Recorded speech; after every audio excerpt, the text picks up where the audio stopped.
Please be seated.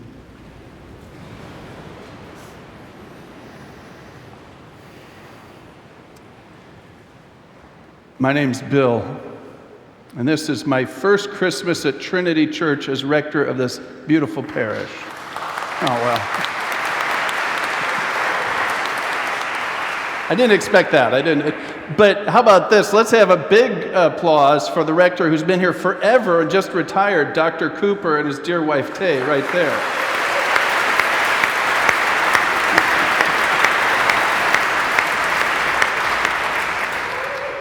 He's going to get me for that, but I wanted to say that because usually we think of Christmas Eve as just a lot of memories. Sort of we have Christmas the same way every year. That's sort of the airbrushed feeling of it. And yet, if we're honest, Christmas is different every year. Many of us are facing new challenges, things going on in our lives, maybe difficulties. And so we bring those into our memories, and we invite those into our spiritual life. But Christmas is not always as sort of nice and beautiful and airbrushed as Hallmark or others would have us believe. And so we gather tonight on Christmas Eve, celebrating the possibility of new life again in God. And yet, we remember maybe a home where we no longer are. Maybe we remember a time with someone that we no longer have. So there's this ambivalence, if we're honest, that sneaks into our hearts. I believe that's where God calls us to be tonight on Christmas Eve, and that ambivalence is a blessing. It opens our hearts so that we can be in relationship with God in a new way, in a profound way.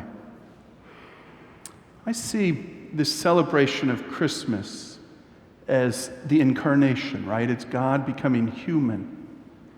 And so you imagine that Christmas is about home, and God is seeking a home. Well, God created heaven and earth. God created the universe, but God desires more intimacy with humanity.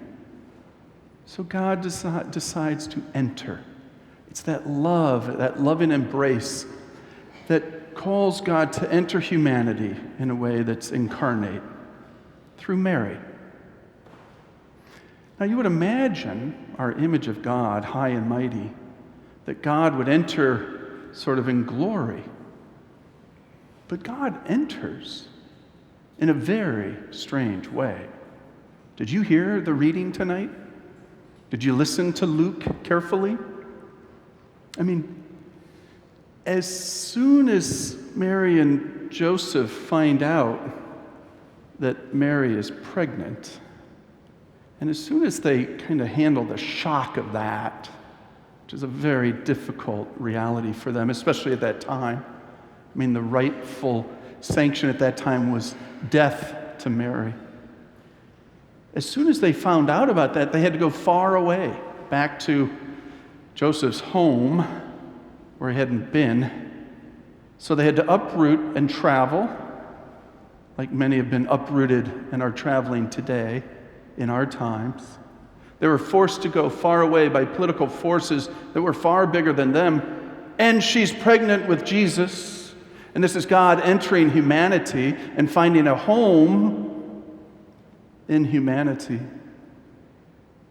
And so they travel to Bethlehem. And there's no place to stay. So they go to the manger back and around. I can imagine at that point they were probably happy that they found a place, just anywhere. Remember, this is God entering humanity. And then the big celebration came, and the angels came, and they went to the shepherds. Now, the shepherds had absolutely no social status whatsoever. They were the lowest of the low. Everyone could look down on the shepherds, and they did. The shepherds are the ones who sort of throw the party and welcome God. They get it. Their ears are open enough to hear God's voice through the angels. And how did they sound? I don't know, like the wind? How did the angels sound to the shepherds? What got them moving? What helped them realize that something unbelievable was going on? What brought them there? And what opened their hearts? They were not at home. They were working. They might not have had a home. They might have been homeless. A little shelter out in the hills.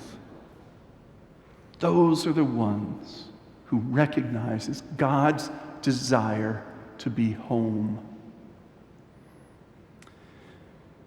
When you think about home, there are several conditions that must be there for it to be home.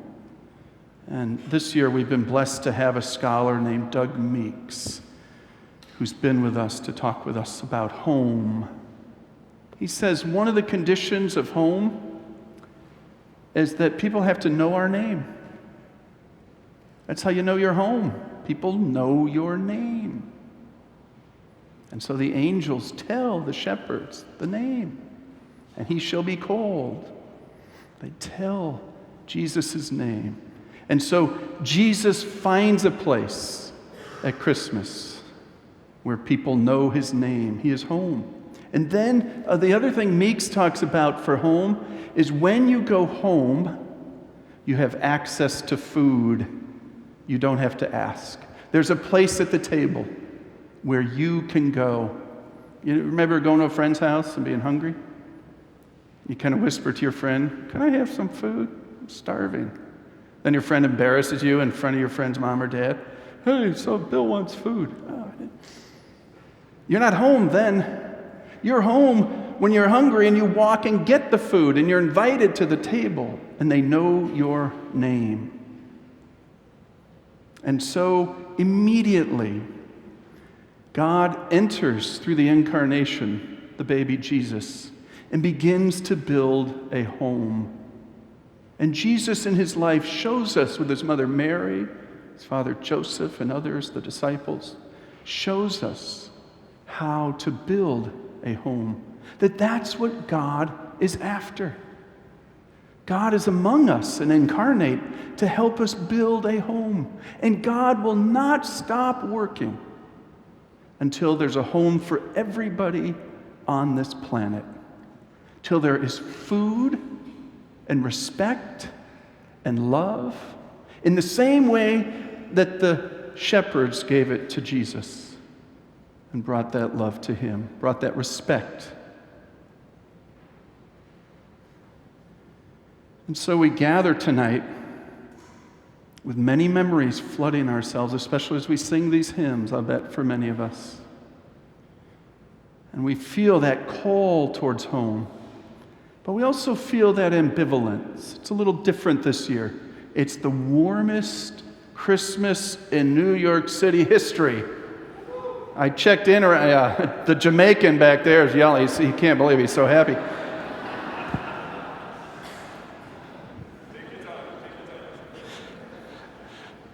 I called around too. I said, "Is the AC on?" "Yes, it's on. It's going." "We have the air conditioning on. It's Christmas." It's a strange time. It's a full moon, right? It's Christmas with the air conditioning on. It's a full moon. You have memories. You're home now, but you're not quite home. You're in the perfect place for God to enter your heart and enter your life and to recommit your life to building home for every single person in this world.